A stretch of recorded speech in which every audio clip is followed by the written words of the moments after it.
West Ham mates. Welcome to another episode of the Southern Joe West Ham Show with your West Ham mate, Southern Joe.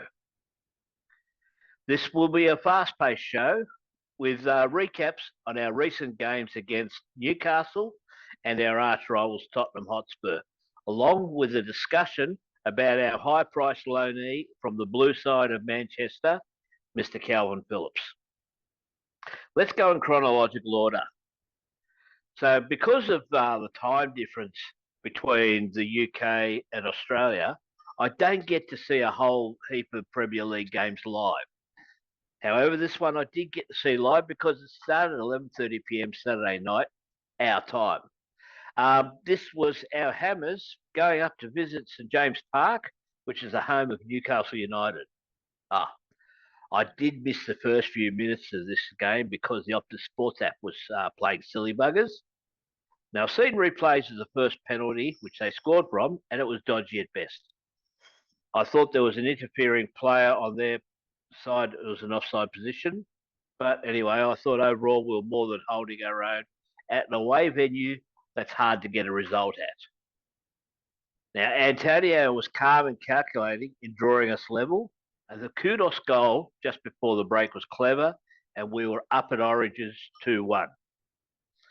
After the break, Jared Bowen made it 3-1 to us after a stunning touchline run by Mohamed Kudus. Credit to both sides for still making a contest. Now, spurred on by their home fans, Newcastle never gave up.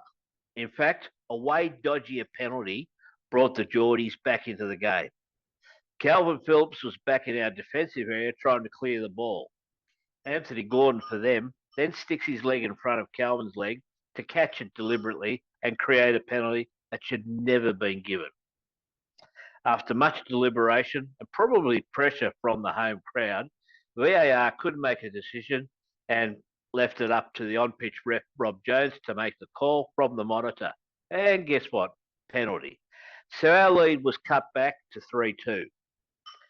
Now, credit to the Newcastle home support once again for mainly not giving up on their players, even though some of the mistakes they were made were absolute schoolboy stuff. There was the odd boo, but nothing like what it would have been like if the situation was us at the London Stadium and being down. So Gordon earned his team a penalty and the goal, but he should have had a straight red instead of the yellow in the 80th minute when he put both hands on Kudus' shoulder and hauled him back. No attempt to play the ball, with a tackle that would have gotten him reported and sin-binned even in a rugby league game. But Newcastle had momentum on their side. I do wish we handled them better and sealed the game and played it out. But anyway, our manager wanted to bolster the midfield and wanted to save Antonio for the Spurs game, which was going to be in 72 hours after this game. Some will say it backfired, but hindsight's always 20/20. Now, buoyed by their home crowd, who are now truly up and about, Newcastle scored 2 goals at the end to steal a victory. I'm still gutted by the way we lost. Yes, we threw that one away as much as I'd like to credit Newcastle, but it was one of the best games I'd seen in ages. Time for a short message and then talk about Kalvin Philips and how we can all support our club better, including Mr. Phillips.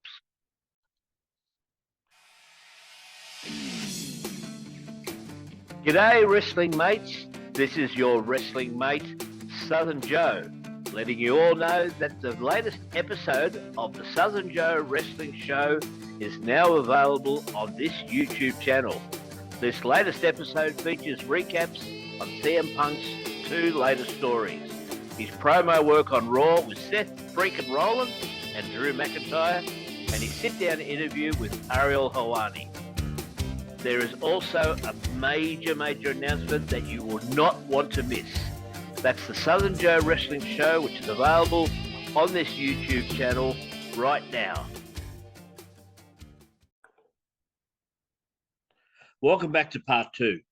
So in the last transfer window, David Moyes signed English international midfielder Kalvin Philips on loan from Manchester City for the rest of the season. I'd heard the name before, but because I am so one-eyed as a West Ham supporter, I usually only focus on Hammer players. I didn't really know that much about him or how good he may or may not be. Turns out he's played 31 times for England, and just making Premier League is pretty impressive. Think of the kids that you grew up with who you thought would one day turn pro, but didn't even get out of the blocks. Making a squad like Man City, who spend money like it's confetti, means, yep, definitely doing something right. So we get this guy on loan. So far, he's been less than impressive. And the ACEs, that stands for armchair experts, wonder why he's a pro footballer at all. Many a good and even great player have had bad patches of form. Take, for example, legendary Australian cricket batsman Greg Chappell famously had a run of 15 innings where he either got out for a duck or single-digit scores. Tiger Woods had a bad patch for a while, and there's a famous quote from Michael Jordan about how many game-winning shots he missed in his career. But the point of that was to point out that he learned from those missteps and become a better athlete. If we support Kalvin and the rest of our team, they can aspire to achieve far more than they are doing right now. So Kalvin was getting on the team bus after the away loss to Newcastle that had just been recapped, just back there. Now, some guy shouted out, "Useless," to him, and he responded by flipping him the bird. Now, I don't condone what Kalvin did, but nor do I condone shouting abuse at players, especially our own. Even if he were a semi-professional, he'd know very well that he's not playing well. He also knows he can do a lot better, and the gaffer probably knows that too, better than any of us. Now, let me ask you, if it were you in Kalvin's shoes, would you prefer to be abused for your mistakes? Or would you prefer that your supporters were encouraging you to do better?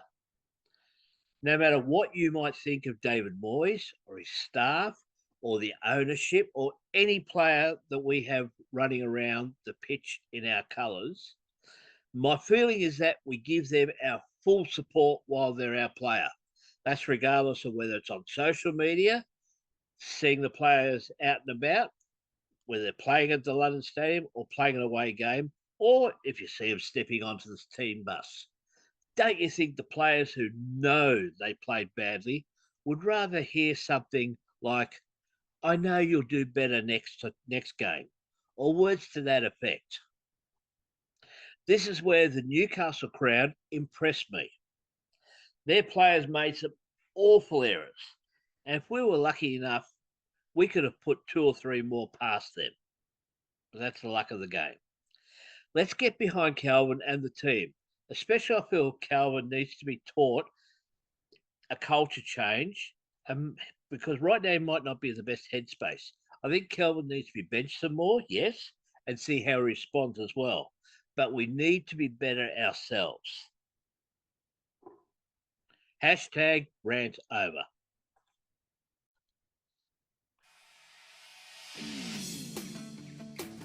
G'day, wrestling mates. This is your wrestling mate, Southern Joe, letting you all know that the latest episode of the Southern Joe Wrestling Show is now available on this YouTube channel. This latest episode features recaps on CM Punk's 2 latest stories, his promo work on Raw with Seth freaking Rollins and Drew McIntyre, and his sit-down interview with Ariel Helwani. There is also a major announcement that you will not want to miss. That's the Southern Joe Wrestling Show, which is available on this YouTube channel right now.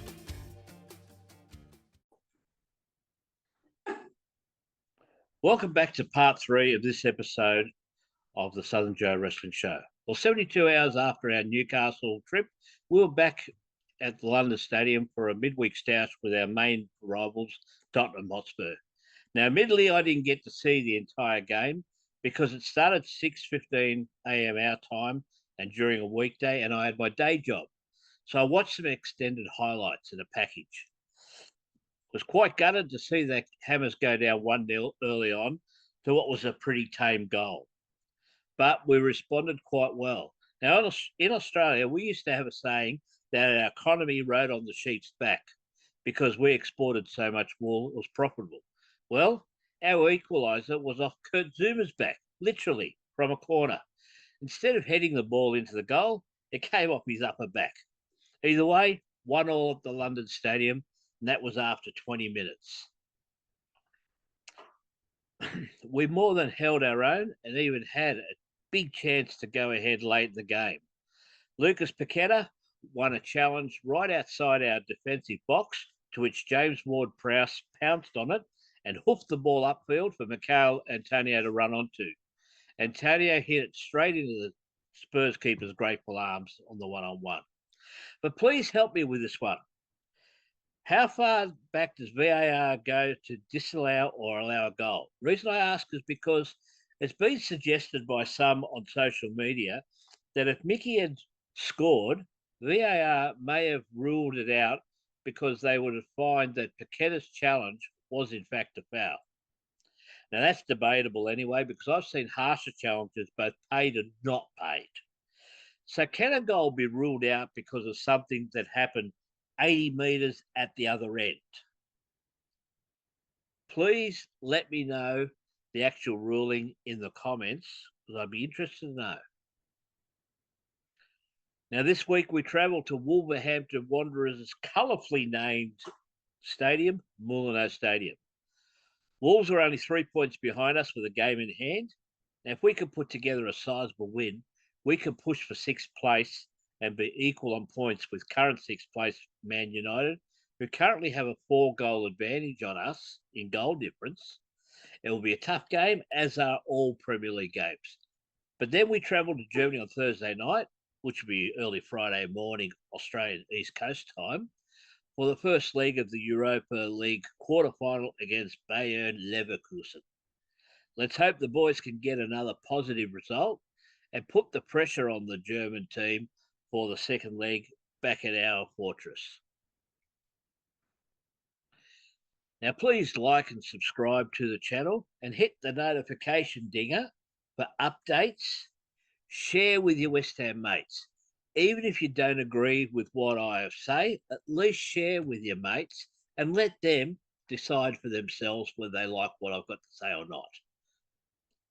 So until next time, this is your West Ham mate from down under, Southern Joe, that's me, saying hooroo.